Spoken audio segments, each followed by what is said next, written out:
Where are the scars located after gynecomastia surgery? So it depends on the type of gynecomastia surgery you had performed. If you don't have any excess skin or a very mild amount of excess skin with good elasticity, the scars following gynecomastia surgery will be in your armpit, because I will do the liposuction and glandular removal through an incision in your armpit in an effort to keep the scars off your chest.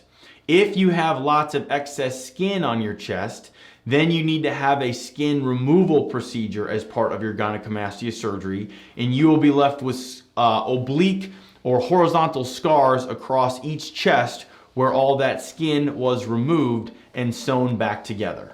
To learn more, check out our website where you can upload your photos and concerns as a virtual consult. You can also check out our price estimator to get pricing information for all the various procedures we offer. And finally, if you'd like to have your questions answered on a future podcast or Q&A video session like this, please leave a message on our SpeakPipe. You can go to our blog page and our SpeakPipe is located there.